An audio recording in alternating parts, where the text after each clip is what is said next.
आराध्य सतगुरु महाराज का प्रवचन महर्षि में ही उपदेशामृत से शीर्षक सुन्नी शून्य शून्य के पारा। बंदों गुरुपद कंज कृपा सिंधु नर रूप हरि महामोह तम पुंज जासु वचन रवि करनिकर। प्यारे लोगों, हम लोग यहाँ अपनी राजधानी में क्या करने आए हैं? अपनी राजधानी कहने का मतलब बिहार प्रांत की राजधानी। हम लोग देहात के रहने वाले हैं।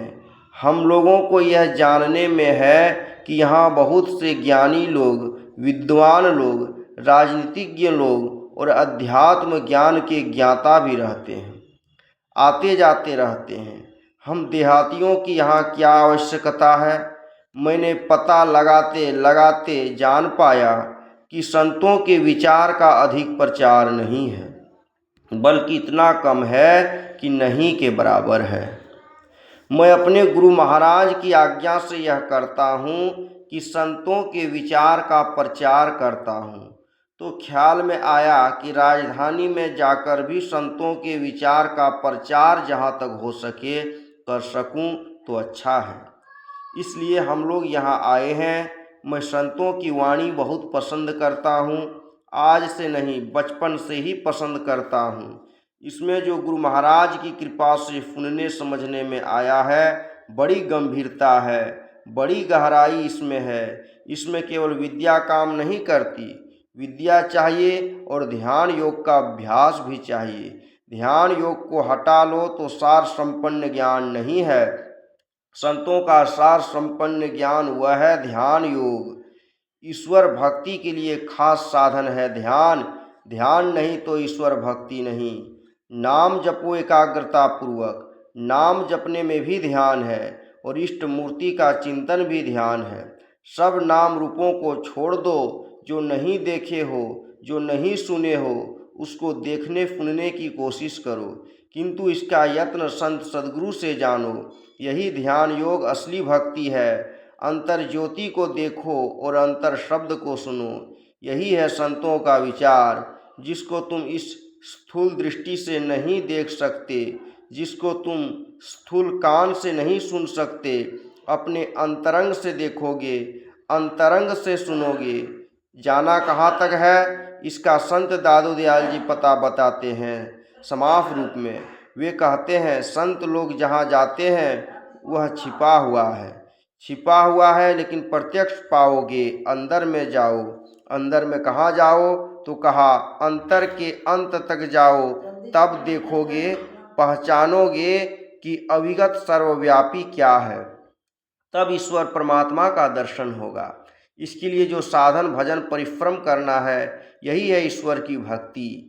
संत दादू दयाल जी कहते हैं कि अंदर में जाओगे, जाओगे तो हम तुमको बता देते हैं। शून्य शून्य शून्य के पारा, अर्थात तीनों शून्यों के पार जाओ। पहला शून्य अंधकार का है, इसका अंत होने पर दूसरा आकाश प्रकाश का मिलता है। उसमें ऐसा सुनोगे जो कि ब्रह्मनाद का है, जिसको कभी सुने नहीं हो। तीसरा आकाश शब्द का है, उसमें उस शब्द को सुनो जो खींचकर ईश्वर तक पहुंचा देगा। कैसा ईश्वर मिलेगा? त्रैगुण सहित ईश्वर मिलेगा नहीं। अरे वहाँ सगुण नहीं देखोगे। कुछ कैसे? एक एक शरीर में व्यष्टि रूप से जो बहुत से निर्गुण आत्माएं हैं, उसको देखोगे नहीं।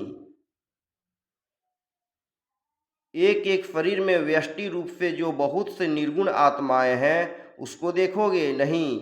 जो शब्द ब्रह्म निर्गुण है, उसकी गूंज सुनोगे नहीं। निर्गुण शब्द जिसको ईश्वर का खास नाम कहते हैं। जैसे समुद्र में जाओ तो जल के सहारे उसके अंत तक पहुंचा जाता है, यानी सूखी जमीन पर पहुंचते हैं। वैसे ही शब्द के परे अशब्द है। वह अगुण सगुण कुछ नहीं है। वह ऐसा है कि चेतन का समुद्र उसमें घुसा हुआ है। चेतन का समुद्र उसमें घुसा हुआ है, इसलिए उसका विस्तार है सो नहीं, क्योंकि विस्तृत तो माया में होता है। उसमें लंबाई चौड़ाई मोटाई आदि होती है और उसका आकार भी त्रिकोण, चतुष्कोण, बहुत कोण, गोल आदि होते हैं। यह मायावी विस्तृत्व है, लेकिन वहाँ यह सब कुछ नहीं, वहाँ यह विस्तृत्व नहीं है। यदि कहो कि ईश्वर तो तमाम है, केवल वहाँ ही दर्शन क्यों पाएंगे, तो इसके उत्तर में कहा जा सकता है कि यदि ईश्वर सर्वत्र है तो यहाँ पहचानते क्यों नहीं हो। जिस कारण से पहचान नहीं होती है, उसी कारण को मिटाने के लिए वहाँ जाना होता है।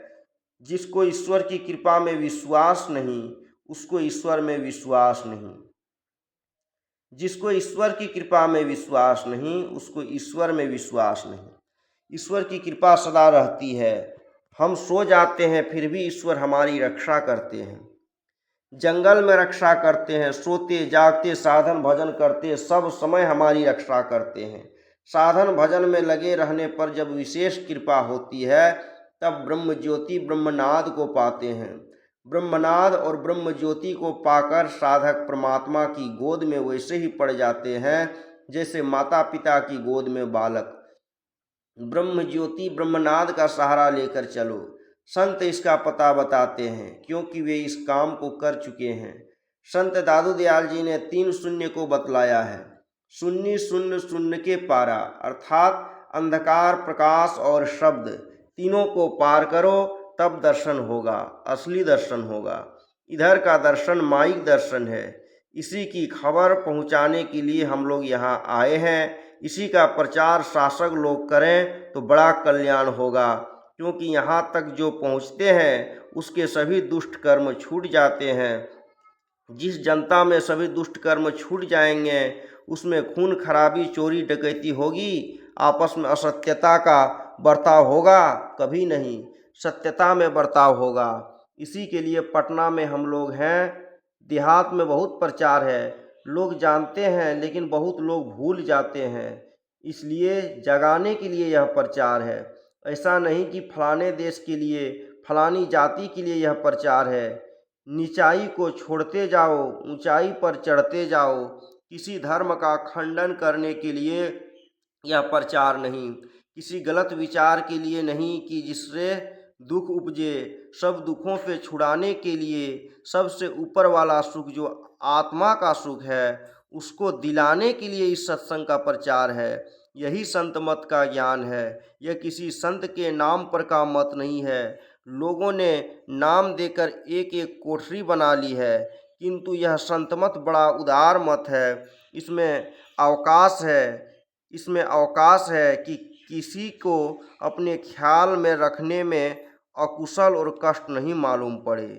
श्री सद्गुरु महाराज की जय। यह प्रवचन दिनांक 23/3/1971 ईस्वी को पटना के राजेंद्र नगर में अखिल भारतीय संतमत सत्संग के 63वें वार्षिक महाधिवेशन के अवसर पर प्रातःकाल हुआ था।